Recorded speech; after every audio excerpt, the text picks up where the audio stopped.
I'm Tim and this is Remove Before Launch. We have decided to pick December over the Christmas holiday and Cornwall as a destination to give the F-type Jag a rundown. See what it's like to live with for a week.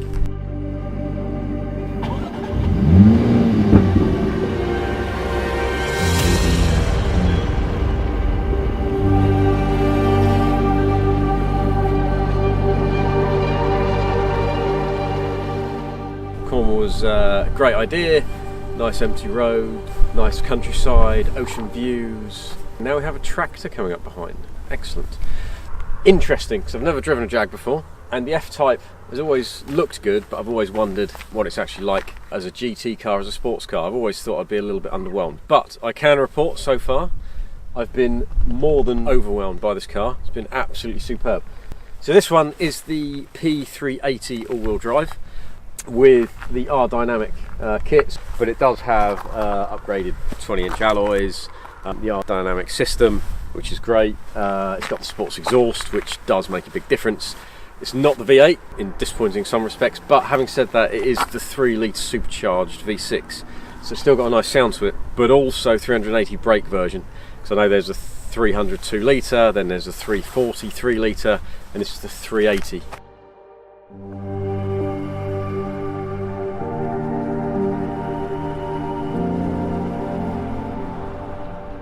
The great thing about it is it's, and some argue that it's the best balance because you've got decent performance and you haven't quite got the same weight of the V8. Having said that, you're going to lose a certain amount of the noise, but I've got to say the car actually is pretty ballistic. It's also got the 8-speed flappy paddle gearbox, technical term for you there. It's got the auto gearbox, which you can obviously switch over to manual to use the paddles, and again, it kind of strikes a good chord for a GT car because you do leave in auto, and I've found out actually around Cornwall, turns out that most of the time you're in auto mode because there's not a lot of point of being in anything else.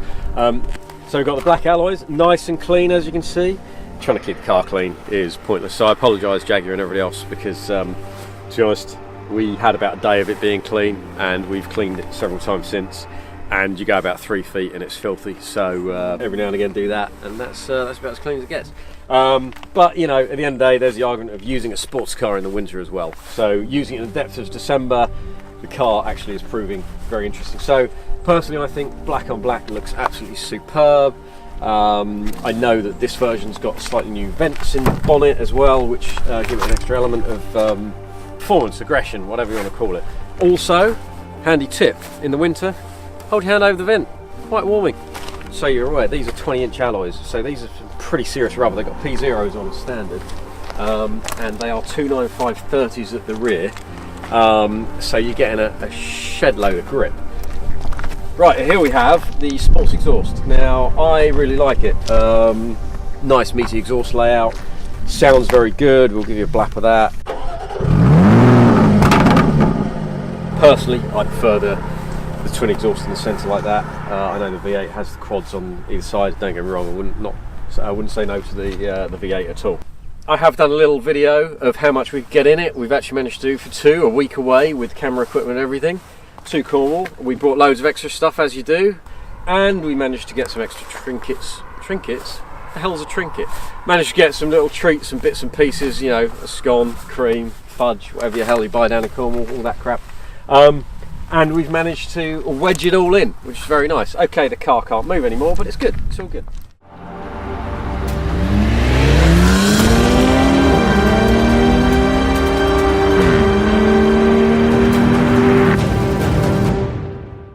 That was a quick run through, just to give you an idea on what it's like to drive. So as always, you don't have an ignition anymore, you just got your start-stop button, which is sitting here throbbing nicely. Then you get a nice little blip from the throttle as well. As I got up this morning and you try and pull away subtly, there isn't a subtle start button.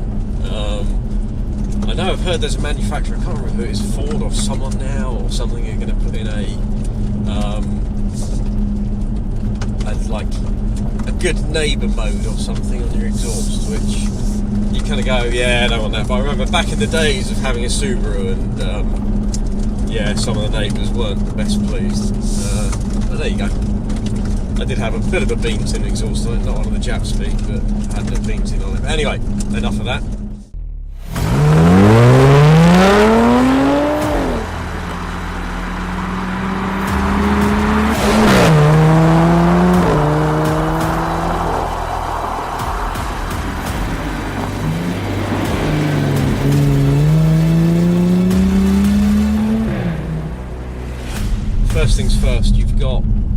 mentioned, you've got your two modes this one sits in. This hasn't got the full kit where you can basically change all of your aerodynamic kit, where you can change your throttle response and your suspension setup and everything else. So on this one you have basically your standard drive auto mode, which is just does a pretty good job of being standard auto basically. It's an 8-speed gearbox, it's all very good. You do have your flappy paddles, which you can take over at any time, and basically you also have your sport mode button. So you turn the sport mode, dash goes red, throttle becomes a bit more responsive, but again it stays in full auto unless you decide you want to take over, and at any point just hit the throttle and it'll do it for you, which is good. You can then also switch your gear lever across, and it will take you into what they call S mode, and that's, you can either then operate your gears from the gear shift here, which seems a bit pointless. That's it. So the actual cabin layout's very nice. Ergonomically it's very pleasing. The seats are really, I find, really comfy. You could probably do with a little bit more side support, maybe a little bit more adjustability, but you've got loads of adjustments. So fully electric, you know, everything's, you know, you got your memory buttons, everything else fully electric, set it how you want it, etc. The only thing I've noticed is on BMWs, etc., I've got, you can get the old side bolsters to adjust slightly. These are a little bit, you got a bit of movement in them, but still very comfy. And as a cruising car, really, I've driven to Cornwall and back and haven't found them uncomfortable at all. And actually I took a stint in the passenger seat, which is unusual for me, and did actually manage to fall asleep, which is almost unheard of for me in a car. So there you go. But yeah, the actual, what's it like to drive? So engine wise, very responsive. It's 3 litre V6 supercharged, so you've got a reasonable amount of torque there.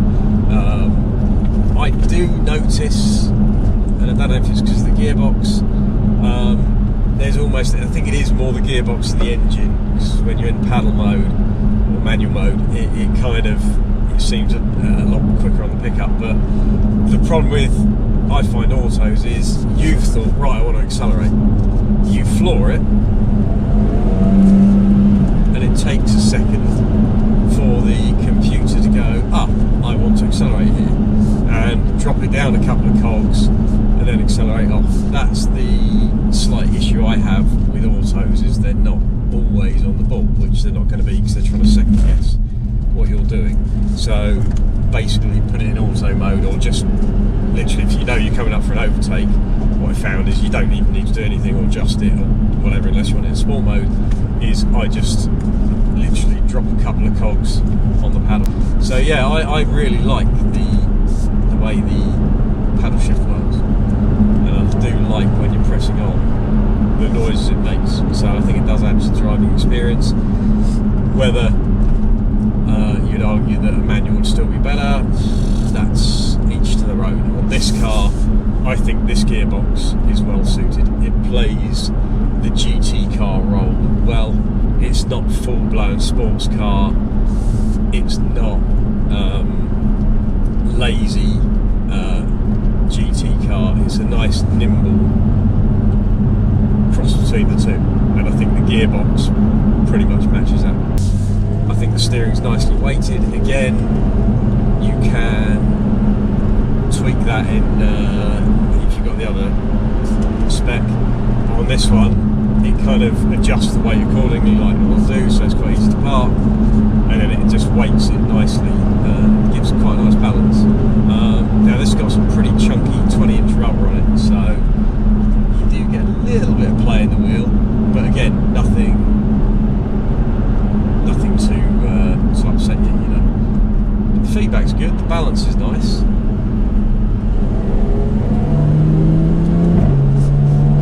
You know, you get that nice little farting sound as you go through the gears.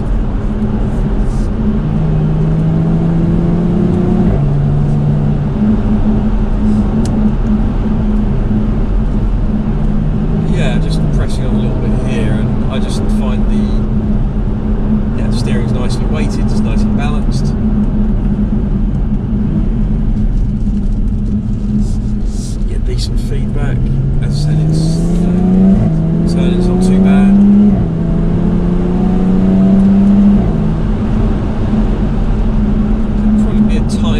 sharper. I do think though sometimes, you know, the nice 20-inch alloys look lovely, but you do sometimes wonder if it affects the balance a little bit. It does give it a shed load of grip though. I mean, it's got so much grip, it's ridiculous. Trying to unsettle this car, I think it's almost impossible.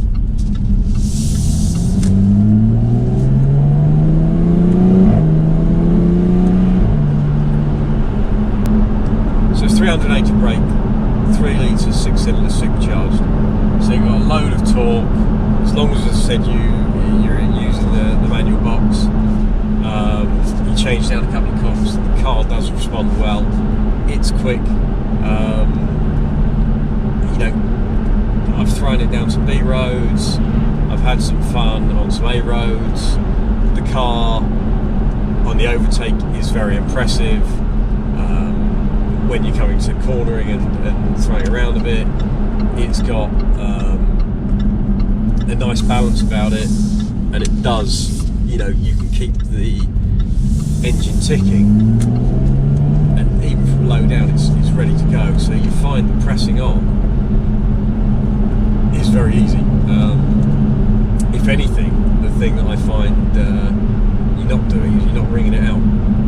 I find that with turbo cars now as well, and this is no different, but I don't find, I mean, it's got a 6,500 red line, and I'm very rare that I get up to that line or anywhere near it.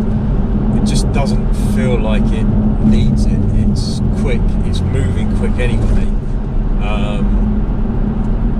and I quite like listening to all the popping and farting from the gearbox.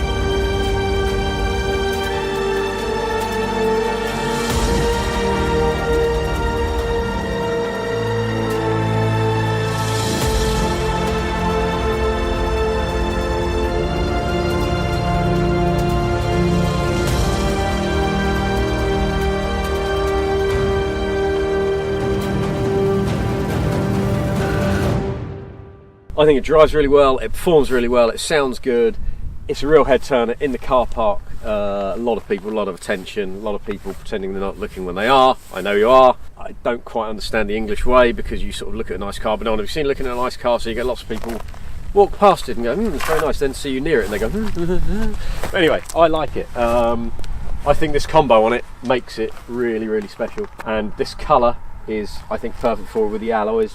I kind of refer to it as the Batmobile because I think it looks absolutely superb and awesome. And I've got to say, there's a lot of stuff out there, don't get me wrong, I love McLarens and Porsches and Ferraris and everything else, but as a general sports car goes, I wouldn't say it's a supercar, although it's still bloody quick, but it's definitely a sports car, sort of GT car. I'd actually say it's a lot of bang for the buck. I'm not disappointed. I thought I was going to be a little bit like, is it really worth this? I've got to say, as an everyday car, practical, starts every time, comfortable, cruises nicely, decent boot space. Okay, yeah, some argue it's not big enough, but to be fair, we've got quite a lot of crap in there. You're not going to take a family anywhere, but it's a two-seater, so why would you? You know, I honestly think it really does tick a lot of boxes. Hats off to Jaguar, they've actually impressed me, because I didn't think I'd be this impressed, but I really am.